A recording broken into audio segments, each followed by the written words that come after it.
ನಮಸ್ಕಾರ, ನಾನು ನಿರೀಕ್ಷಾ ನಾಗರಾಜ್. ದೀಪಾವಳಿ ಹಬ್ಬವನ್ನ ಒಬ್ಬೊಬ್ರು ಒಂದೊಂದು ಕಾರಣಕ್ಕೆ ಆಚರಣೆ ಮಾಡ್ತಾರೆ.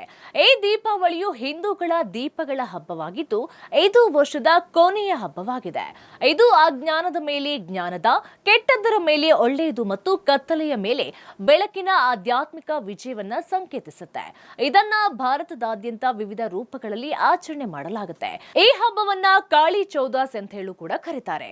ದಂತೆರೆಸ್ನಿಂದ ಪ್ರಾರಂಭವಾಗಿ ಬಾಯಿ ದೂಜ್ನೊಂದಿಗೆ ಮುಕ್ತಾಯಗೊಳ್ಳುವಂತಹ ಈ ಆಚರಣೆಗಳು 5 ದಿನಗಳವರೆಗೆ ನಡೆಯುತ್ತೆ. ಈ ಹಬ್ಬದ ಮಹತ್ವ ಮತ್ತು ಇತಿಹಾಸದ ಬಗ್ಗೆ ತಿಳಿಯೋದಾದ್ರೆ, ಹಿಂದೂ ನಂಬಿಕೆಯ ಪ್ರಕಾರ ಅಯೋಧ್ಯೆಯ ರಾಜಕುಮಾರ ಶ್ರೀರಾಮನು 14 ವರ್ಷಗಳ ವನವಾಸದ ನಂತರ ಲಂಕಾ ರಾಜ ರಾವಣನನ್ನ ಸೋಲಿಸಿ ತನ್ನ ಪತ್ನಿ ಸೀತೆಯನ್ನ ರಕ್ಷಣೆ ಮಾಡ್ತಾನೆ. ನಂತರ ಪತ್ನಿ ಸೀತಾಮಾತೆ ಮತ್ತು ಸಹೋದರ ಲಕ್ಷ್ಮಣನೊಂದಿಗೆ ಮನೆಗೆ ಮರಳ್ತಾನೆ.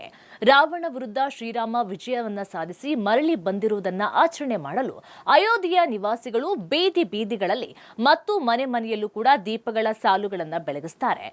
ಅಂದಿನಿಂದ ದೀಪಗಳನ್ನ ಬೆಳಗಿಸುವ ಮತ್ತು ದೀಪಗಳ ಹಬ್ಬವಾಗಿ ಆಚರಿಸುವ ಸಂಪ್ರದಾಯವನ್ನ ಪ್ರಾರಂಭಿಸಲಾಯಿತು ಅಂತ ಹೇಳಿ ನಂಬಿಕೆಯನ್ನು ಕೂಡ ಇದೆ. ಈ ದಿನ ಹಿಂದೂಗಳು ಗಣೇಶ ಮತ್ತು ಲಕ್ಷ್ಮಿಯನ್ನು ಕೂಡ ಪೂಜೆ ಮಾಡ್ತಾರೆ.